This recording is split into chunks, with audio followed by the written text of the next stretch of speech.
Welcome, episode 2. Episode 2. And the priestess. We've got new microphones today. Matt, do you want to talk about that? Not really, I'll be honest. So I sent Matt to do the microphones, that's his job. And we started off with headsets. And now we've moved on to these To be fair, we've progressed. Already. Episode 2 and we're progressing. We've evolved from working in a call centre to now holding our walkie-talkie microphones. But that's where we're at today. That's where we're at. We work with it. Okay, so episode 2, we are jumping into what does health mean to you? Yeah, it means different things to different people, right? Absolutely. But we get told what to think and how to feel. So if we don't feel that, then typically we need a prescription of something. If we don't fall within inside a certain parameter of norms, be it blood, calcium, phosphorus, whatever, then we need a prescription of something. But we all have our own unique biochemistry, we'll have our own metabolism, how we, all these things play into it. I have a question for you. Oh yeah, go. What is your definition of health? So I would say my definition of health is feeling optimal. So it's more about how I feel than it is about any of the parameters being met. But I think that in feeling well, I can identify that is what health is. It doesn't matter if, for example, like we often talk about the 4 pillars, and I'm not really going to go into that specifically, but what are quickly the 4 pillars? Well, we've got sleep, energy. Oh, now I'm lost my train of thought. Can you give me the 4 pillars? What are your 4 pillars? Well, I know them as kind of, but they're probably they'd be more or less the same, just different words. There's Dr. Diet, Dr. Quiet, Dr. Movement, Dr. Happiness.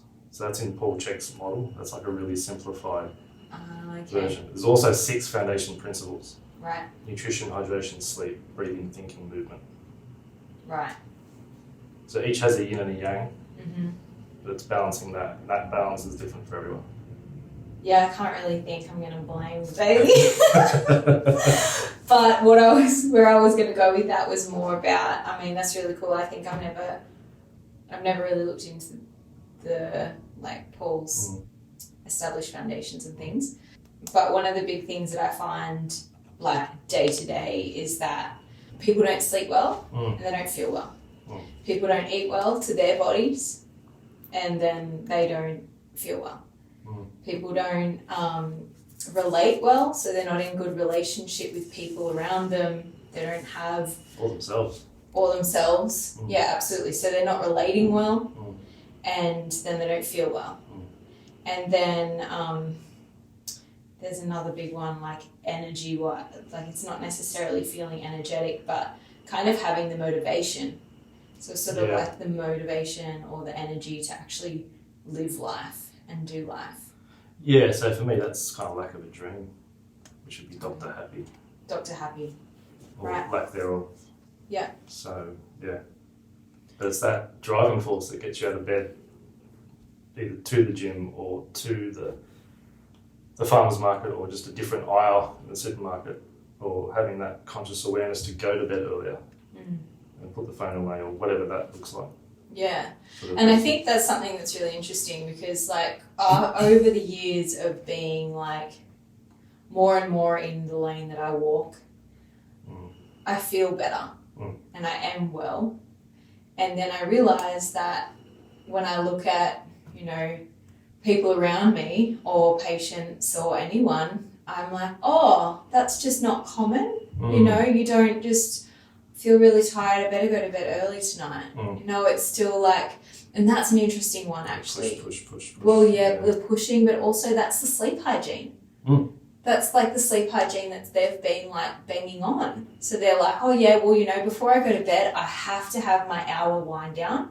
And that wind down includes, whether that's tea or wine, whether that's going to the gym. Whatever your thing is. Yeah, whatever your thing is. And actually, that's the process of, And that's kind of like a really, it can cause ill health, but it's like part of their routine that they've kind of created, and they've got this like hygiene. And then I come in, I'm like, oh yeah, in bed by 9, like.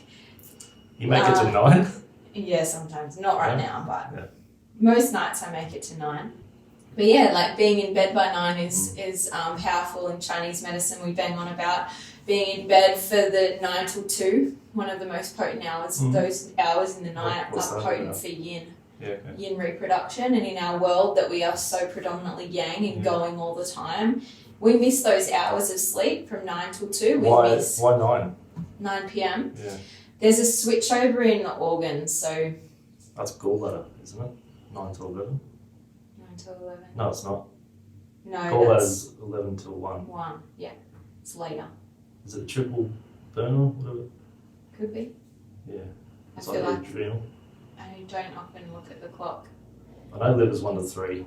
Then liver's 1 to 3. Yeah. But yeah, that time of the night, it's like, you know, when you were younger and you wouldn't go to bed at that time, and you'd be like, didn't matter. You went to bed at 3 a.m. Didn't matter if you slept till 12. You felt terrible the next day.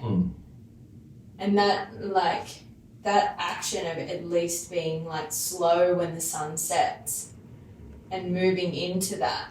Like obviously, I believe like as our seasons change, we can change that too. So by the time now, I guess we're still. I feel like right now, what we are currently in the end of November, 2023, and we are slowing. It's like brightening up. So the sun's up until the days. The year. What am I saying? There's more light. The solstice still has like another month. To go. Till it's here. Ish. Yeah. So we're brightening up. Yeah. And that during that period of time, like I would say that you can sometimes move it to 10. Those times, those hours they do shift and adjust. So it is a little bit seasonal as well. Absolutely seasonal. I mean, not traditionally, and definitely not ancient. But it has to be. But how much it manoeuvres is different, obviously, because we have daylight savings. Which just like throws a massive force. In the spin. But yeah, coming back to what is your health? Matt, what would you say is health to you? I would have to agree that sleep is kind of a big deal. And I think when you said most people are too yang relative to yin, well, sleep is your primary yin. Absolutely. And it's free most of the time. Here I'm talking to a lady with 2 young kids, so maybe I'll retract that. I think so. The yin factors would be the sleep. Absolutely. I look at it more from a hormonal point of view. Okay. So from 10 p.m. to 2 a.m., that's when your physical repair hormones. If you've had a labour day, like if you work as a labourer, manual therapy, if you've done a heavy workout, whatever that is, between 10 p.m. 2 a.m. is when the physical repair starts. Okay. Then from 2 a.m. to when you wake up, so let's say 5 or 6, that's the psychogenic repair. Okay. So that's when all your problems get solved. So you wake up with a clearer head. That's what that is. What time are we waking up? Say again? What time are we waking up? Say on average 6. Okay. If you had a yearly, say average. Yep. I'm up at first light every day, just because I've always been that way. Okay. But all the shit you think about before bed, just it's a little bit clearer. Yeah. At that time. So if that's from a hormonal perspective, that's what that is. Yeah. Then water. Oh yeah, you love your water. Kind of need it. Absolutely. I'm not saying don't drink water. Don't get me wrong. I'm always carrying around a water bottle. So, what in Chinese medicine? What's the amount of water that's optimal, if there is one? So, from my perspective, I would say that there isn't a particular optimal amount of water. I believe that you should drink to thirst, and that is your primal ability to actually utilise the water that you're drinking. And I know that often I've been told through really great practitioners that I really, revere and honour, but they will definitely be like, okay, you do this calculation of how much you weigh, and then you do this half and whatever. And essentially, for someone my size, should be having about 3 litres of water a day. Really? Okay, maybe I exaggerated. I can't remember exactly, but I think it's like at least 2 litres of water. Right. And I just don't feel that thirsty. I think other factors though, like if you're going to have your 7 litres of water, whatever it is, then you're also getting water from your food. Yeah. And you drink tea. If you can see through it, it's generally hydrating you. Yes. So all that stuff does. I do. And I often say that to patients, like it's all included. Don't think it's being wasted. But I also do think that there is a, when I'm trying to convert someone to drink a little bit more water, what I generally suggest is that, what do you normally drink? And sometimes it's like, I drink mainly coffee. It's often not water. Kind of the opposite of water. Yeah. Often coffee and alcohol. Yeah. And then maybe a cup or a glass, a small glass of water a day. So I'll have 6 coffees. Yes. I'll have 1 glass of water. Yes. Yeah. And so often I will just suggest, how about we have 2 glasses of water and let's see if you become more thirsty. And what I find, and personally through experimenting and experiencing this myself, is when you start to drink a little bit more water, your body starts to realise that it registers that it is dehydrated and it wants more water. So I'm not saying that you have to drink water. I'm not saying that you don't drink water, drink only to thirst. But when we're trying to kind of support your body into finding its health in a gentle and sustainable way, one of the best things is just to up it a little bit and see what the body does with that. And sometimes I'll find that sometimes I'll find that people will just say, I upped my water intake and I just wee all the time. And I'm like, well, to me, okay, let's see that. Maybe let's do that for a week and just allow the system to like flush out what it needs. But if that's happening all the time, then that's not serving, and that's just clearing everything out. It's taking all the electrolytes out and not fully. Yeah. So it's a really my take on how much water you should drink is always drink to thirst, but then being really aware is probably, that's probably what goes together, that first, before sleep and before drinking and before Mr. Happy and Mr. Quiet, or Mrs. It's politically correct world. Yeah. They. I mean, we could just have both of them, right? Yeah. Mr. and Mrs. or whatever. But in that, we've got it, awareness is probably your first step to health. Without awareness, and I think that's probably what both of us do. Well, that's bringing on a whole can of worms, which I think could be another one. Oh, shit. It's making the unconscious conscious. Oh, yeah. Because most people walk around unconsciously eating or having that coffee without even thinking about it. Driving to work without even knowing how they got there. That's kind of nice. Sure.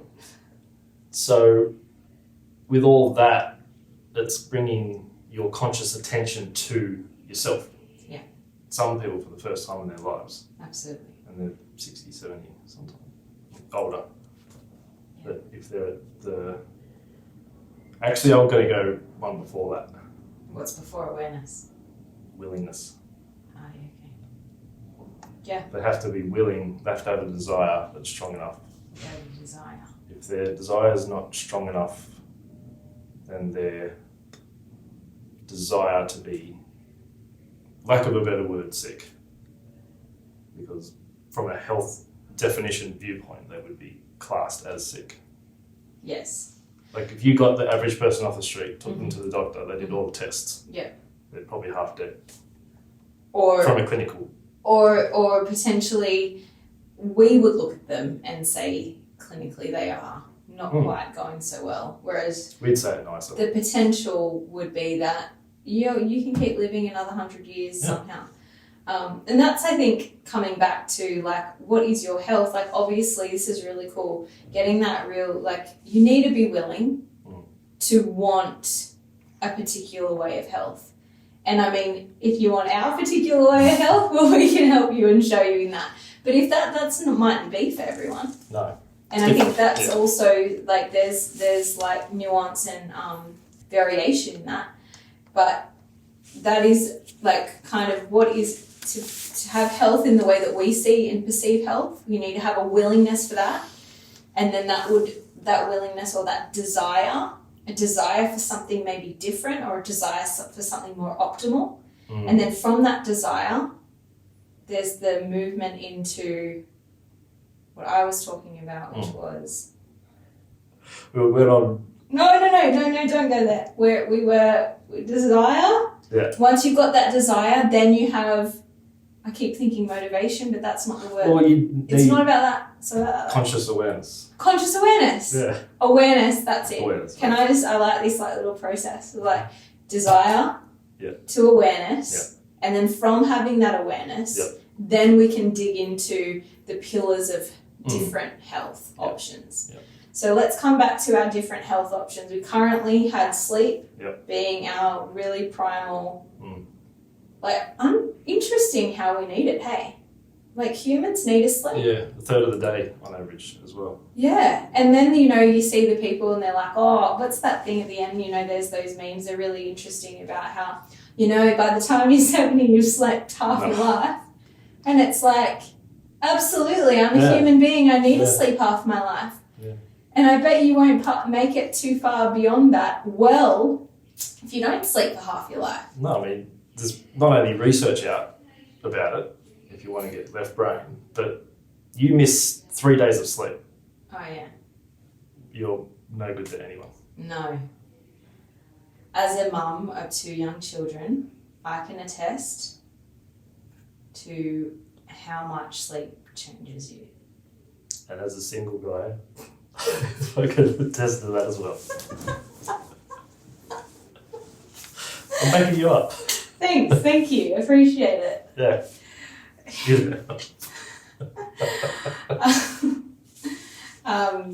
But yeah, okay, so we've got sleep as being really important as a human being, just in general. Then we've got water. Now, what is your water? What do you think, Mr. Carry the bottle around? Because I feel like carrying a bottle around wasn't really a trend for you, like 10, 20 years ago. Like, we never had water bottles in our classroom. I don't know if you did. There was no one had water bottles in their classroom. No. No one was sipping on a water bottle. Now it's like I have water bottles for my kids at the park. Like, my mum never had a water bottle for me at the park unless I was playing sport. Yeah.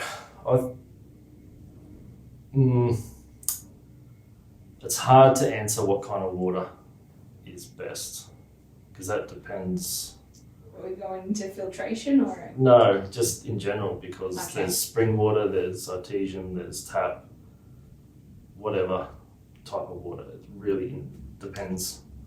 There is a misconception about fluoride out there. What do you think? Do we go controversial? I don't know. I don't know where you're going. I feel like you're going to be controversial to my idea of fluoride.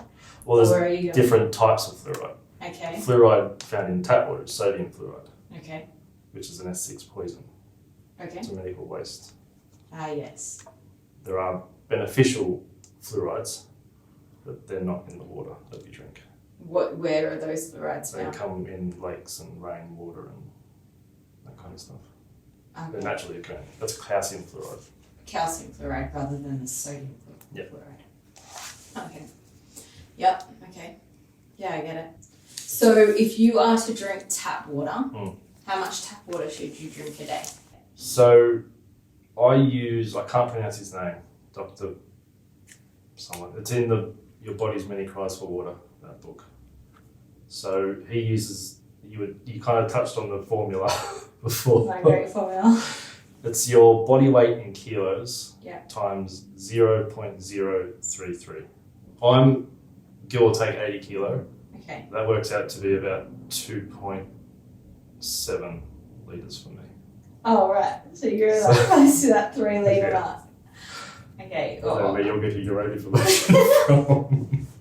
I just remember thinking, wow, that's too much water, but now thinking about it, so it's essentially a third of your body weight. It's half your body weight in ounces if you use that measuring system. I don't know ounces. So a third, 0.33 or 0.3 is. I actually don't know what that is. Hang on. How much? I weigh 50. 50. That? No idea. Oh, I'm glad you don't know either, but hang on, Hampus will be right. laughing at it. That'd be less than 2 litres, I reckon. It's definitely less than 2 Yeah. litres because 2 would be 60. Yeah. But okay, If so I- just less than 2 But litres. if I sweat for an hour, Yes, well then that's that's different. another litre on top of that. If I have a coffee, then that's minus a glass of water, typically, because you Okay. need water to flush it. Yeah. So I would do that calculation, and that's really at a base point. That's not gospel, because there's days I don't drink that. There's days I drink more than that. Okay. So that's like an aim ballpark average. Okay, so 0.33 body weight in kilos. Essentially a third of your body weight, but with a Decimal point. decimal point. Different place. Yeah, okay, so that's your water intake. Okay, what's our next pillar? Nutrition. Okay, oh yeah, food. Do need food. Do we need food? Human body needs food Yeah. to maintain health and wellness. So everything, for me, this is just my personal viewpoint on it. Everything that you do, say, and think comes back to the soil. Do, say and think comes back to the soil. Yep. We touched on the soil. You like the soil. I do like soil. Okay. Greenkeeper. It felt like you were going to die. Yep. But you enjoyed the That soil. was my golf balls, though, not the soil. Okay, soil is good. All right, Yeah. so we need everything you do, say and think comes back to the soil. All right, so coming back to the soil, Where does all your food come from? well, most of it comes from the soil. The food that doesn't come from the soil, Has been Often- impacted by the soil because in it's some way, shape, or form. an animal. I'm not a cannibal. Even most processed foods come from some synthetic form of plant, Yeah. which was grown in Has some some- kind of soil. Totally. So, no matter what you do, it's Soil from the based. ground up. Yep. Okay. And what does that mean? Well, it means whatever's going on in the soil ultimately ends up going on inside you. Yeah. So if you've got, let's say everyone has an organic, clean diet, then you've got an organic, clean view on life. All right. Because you eat the food, the solar plexus extracts energy from the soil, distributes it around the body as carbohydrates, amino acids, etc., etc. And have you ever noticed that if you have a poor digestive system, or if you have a day that you just feel off tummy-wise, your thinking process isn't clear. Yeah. So that if you can't think right, then you can't create what you want. Yeah. So then you just feel stuck. Mm. And you add a poor exercise program onto that, you add dehydration onto that, no sleep, a lot of stress, you're going to be someone's patient at some point. Yeah, totally. Okay, so let's bring it back to the soil. As a partner to someone who is working in permaculture, and we have been eating organically for majority of the last 10 years, I'd say. Since making that shift, my partner was a professional sportsman or athlete for a time, and we made the shift to organic food, and in that shift he no longer was sick. Obviously, as a professional athlete, you are pushing your body to the nth degree that it can actually get. You are and often you're never having space for healing. There's never space for that. It's like, get back to the pitch, we need you on. It's not only that, it's the mental pressure to perform constantly. Absolutely. It's a really exciting but also detrimental process on the human physicality. It's a double-edged sword. Yeah, absolutely. And but one of the greatest things that we saw, we were just kind of testing it out, and going organic. We changed everything in our house to organic, and I think that's a thing too. When it comes to diet, there's so many different options, it gets really. When I keep coming back to what I keep, obviously you can use specific diets, and this is not my greatest knowledge base, but from my perspective, you can use specific diets to get a specific outcome, but at the end of the day, the way the human form has been a whole foods organic diet is always, and with variety, is always going to be to have. It's number that one. simple. Yeah. And so when you talk about the soil, it's actually like one of the biggest things. I think that's from what I've overheard my partner talking about. But it is really important, and we are propagating all the time different plants and different things, and always it comes down to the soil quality. And sometimes we'll notice that plants aren't thriving, and we'll check the soil, and you can tell straight away that, oh, okay, well, this is whatever has been adjusted in this soil that's not working, and then all of a sudden you'll get that rich compost that's being created through the process of like having. Talking about like the food and then the carbon and the whatever that goes into it, and like the process of that breakdown, and then you see that and the richness and the source of energy that can then give to the plant, that then can give to us, and like that process of life, and then obviously that digestive system, and I mean we'll go into this another time I think, but all of those pieces in terms of digesting, like one of the biggest things that I find as a TCM clinician, my focus isn't necessarily in what you put in your mouth. My focus is in what your body does with it.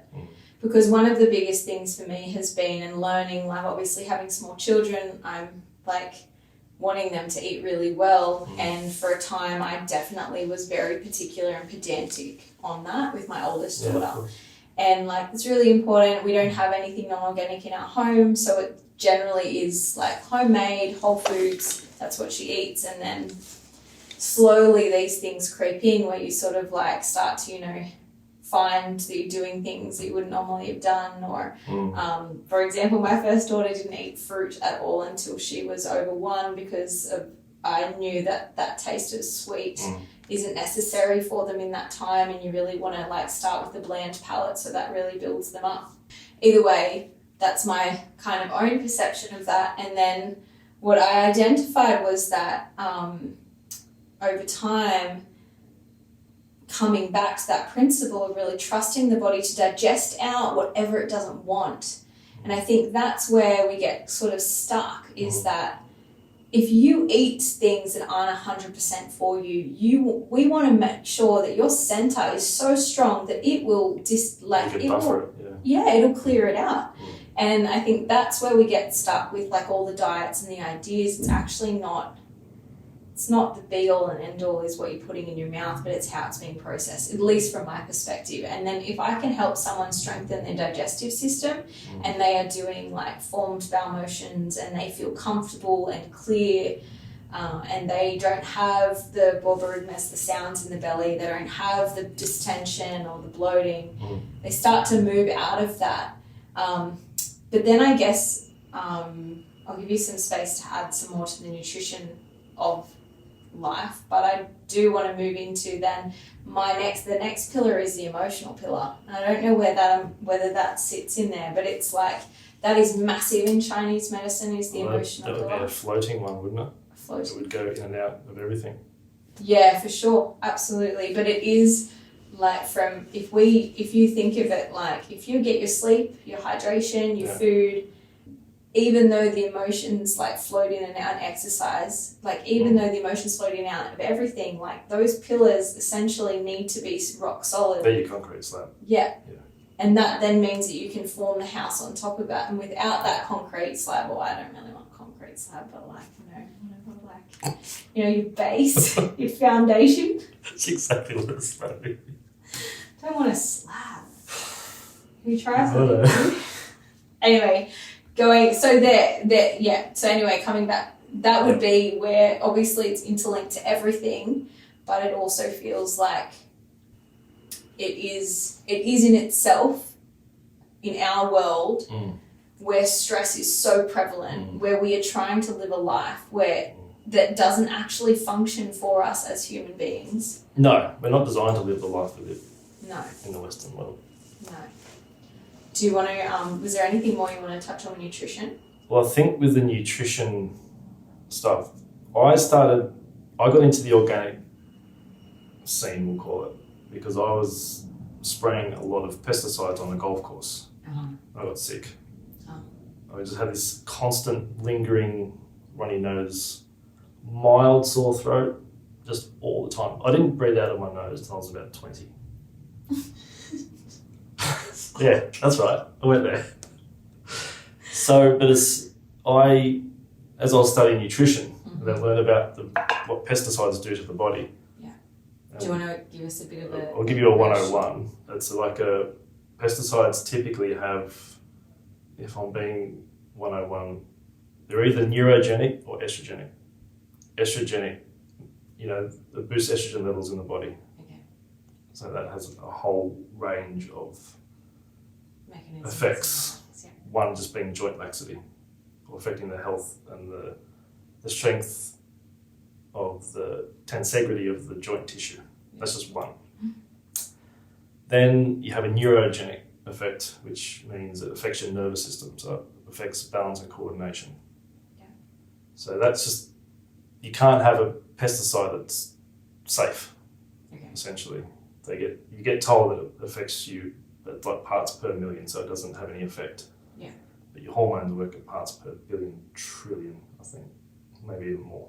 All right. So it can't not have an effect. Anyway, I went to organic. Within 2 months, I could breathe through my nose completely naturally. It felt absolutely fine. Yeah. I haven't been to the doctor since I was 16. Haven't missed a day of work due to being sick, like actual sick, for about 25 years. Yeah. So it just works. Yeah.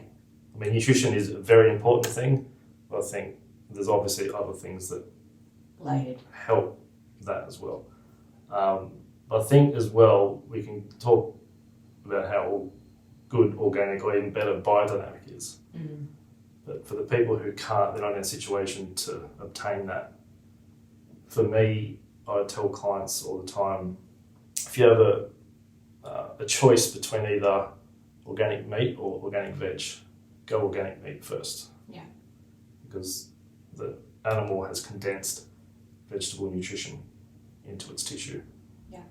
Then go to organic veg, then organic fruit veg, then you can go into your spices and all that kind of stuff. Yeah. But some people can't just go boom, boom. Yeah, and I think it's really difficult. When we went organic, we did it in Sweden, and the numbers and all the things, I mean, the currency is really different, so it's 7-1 on a base. Right. So we were buying like capsicums for 40 crowns, and what's that in? So 7-1. Can you do your maths, No. or you know that? For 7, 14, 21, 28, 5, like $5. Yeah, right. But because it was 40 crowns, it didn't really impact me. Yeah. I was like, oh yeah, sweet, 1 capsicum, $5. Like, I didn't do that computing. Yeah. I was like, oh, 40 crowns, okay, that's just the cost of a capsicum. Yeah. And I mean, obviously living in Sweden, you're literally importing every fruit and vegetable you're eating. So there's like... Is that year round they do that, or is that just seasonal? I couldn't tell you, but I think it's year round most of the time, because there's certain vegetables and fruits and things that you just don't get there, and then they come in randomly and you're like, oh wow, it's from South Africa. Like, what are you doing here? But that's like another thing. Here too. Yeah, for sure. But that's another thing of like of learning, like, you know, we probably shouldn't be living up in Sweden, you know, but we do. But probably nomadically, we probably would move south. But now we have our bricks and mortar house, and we've bought our block of land, and we stay where we are, and we just import all the things, and we just, you know, whatever we do. You've got to work 100 hours a day to get all the money you don't really need, to buy shit you don't want, to impress people you don't like. That's the Western culture. Yeah. That's not how we're designed to live. No. And I think coming to that idea when it comes back to like whether or not you have the ability to go organic, like I think that everyone does. I agree. Because you can, it's a priority. Yeah. But it comes back to that beginning. You have to have the desire and the want to have the awareness to then go into the pillars to actually want the health that we have. But that's our own, like, we think we're like, yes, our health is great. But at the end of the day, like, people might not want this. Maybe, consciously or not. Yeah, absolutely. Because some people are actually happier being unhappy. Yeah. It sounds a bit paradoxical, but that's the unconscious program running it, which comes back to the willingness or the desire. But to add to that, I think if people, say they can't afford the organic shopping. Yeah. Look at their shopping receipt. If you take away all the breads, the cereals, the cakes and whatever crap they buy, how different would their cupboard look? But a lot of the time, right, and I think this is the thing with going organic, and me and my partner were like vegetarian for a time, and the process and time it takes to actually, you know, soak your beans and create your patties and do your bits and pieces, it is massive.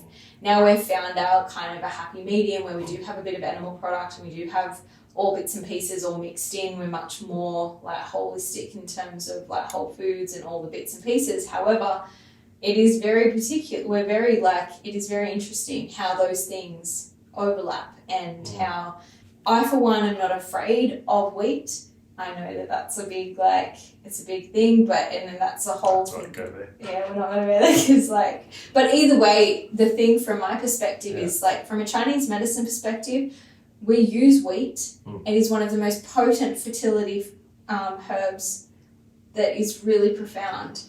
In saying that, when we break it down and our bodies are incapable of digesting and we have weakness in our digestive system, well, then we're not getting the power. But it also takes your life force to digest it, which depletes you further. So, yes, absolutely. So, yeah, we need to be like that that's just a reminder of where we're starting. We're starting weak in the center. So we can't actually absorb all of the nutrients from any of the food we're eating in the first place. Yep. So then we're eating these things that lack any substantial nutrients. Yep. And then we're like wondering why are we feeling poorly. Or maybe not we're wondering. I don't think people that feel poorly wonder why they feel poorly. They sort of understand it. But then at the same time, right, what I was coming to was that choosing organic whole foods, not processed, not even organic processed foods, because that's kind of a bit of a jib anyway, but it's better, obviously. Well, all organic means is without pesticide. Yeah. That's what organic means. And unfortunately there's companies that call themselves organic. Yeah. So they can up the price. But they're not actually without pesticide. Yeah. Yeah. But the company, like, I remember, I think it was McDonald's or Hungry Jack's, one of them, years ago, said they used organic beef. Okay. But the company they got the beef from was called organic beef. So that's smooth. Yeah, well, it worked. Yeah. But what I wanted just to touch on was just that idea. Big topic. Yeah, but not just that. But like that idea of what your priority is, and that idea that I can't do organic, but actually what that comes down to is time. And the reason you can't do the whole foods and cook your own food at home and then eat your own food is based upon where you prioritize your time. And that is like a massive thing because we don't have time to cook our own food anymore. We have so many other things to do. And yeah, it just becomes such a, it's such a like conundrum of the human existence. But that also comes, I would swap the word time with priority. Okay. Because it's not only, it's been shown that organic has more nutrients per, whatever they measure it with, per gram of weight. Even if it's not more nutritious, it's cleaner. So if you were to picture, if you put your diet today in a glass, put that glass in front of your eyes to see the world, that's what you're seeing the world through. Okay. So I work with a lot of injured people. Yeah. So I tell them, whatever you eat becomes your tissue. Yeah. So we're breaking down 200 million cells a second. So think about that, 200 million. Dead. 200 million. Dead. Every second. We replace those cells with the raw materials that we have on board, i.e. nutrition. Yeah. So if someone comes with a disc bulge, well, do you want to make a new disc out of that Big Mac? Do you want to lay new tissue down with the cookies or whatever the thing is? Yeah. So whatever we eat essentially goes to that body part. So if we eat liver, it goes to the liver. Oh, okay. Kidneys, etc., etc. Flour. Goes to our flour. All that flour is going straight to our flowers. If that was important. Important. Before this gets better, we should probably do a part 2. Yeah, maybe. Anyway, I just want to kind of. I think we're good with nutrition. I get it. Do you get it? I do. I've got an idea. I fully get how we're meant to eat, and like the best, probably optimal way to eat to be healthy like you.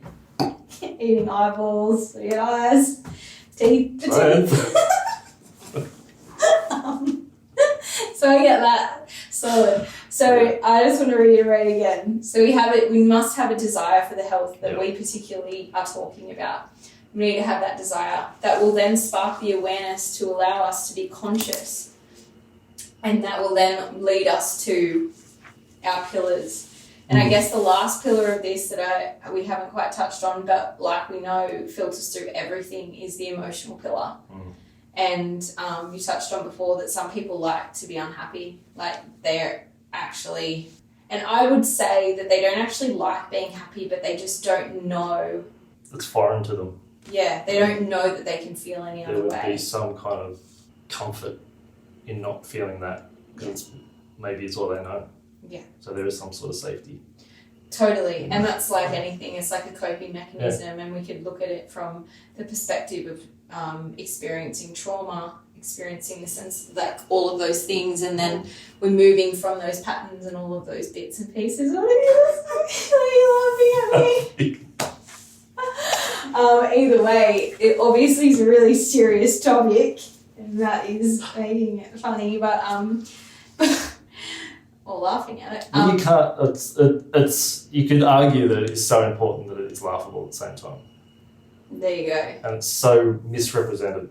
Yes. By the entire food industry itself, because you think who funds a lot of that? Do you know there's not a nutrition degree on the planet where they even go into the basics of soil science? Okay. All of the, I think it's 60% of doctors' education and like dietetic courses are funded by Big Pharma. Yeah, right. So the information that you get really, that's where you've got to look. You've got to be aware of yourself. Indoctrination thing. Yep. So if you eat flour and you eat flowers blossoming, then it works. Yeah. And then it's the willingness to become aware again. So it's that constant vortex that's always moving. And there is no such thing, in my opinion, as a superfood. Yeah. If you can effectively digest it, assimilate it, metabolize, eliminate it, that's your superfood. Yeah, absolutely. Your body can actually use it. Totally. That's a superfood. I dropped the mic, but these are new, so I don't damage them. Well, thank you for joining us for episode 2. Episode 2. We'll be back next week. For episode 3. Oh, yeah. Yeah. Great. Thank you. Thanks, guys.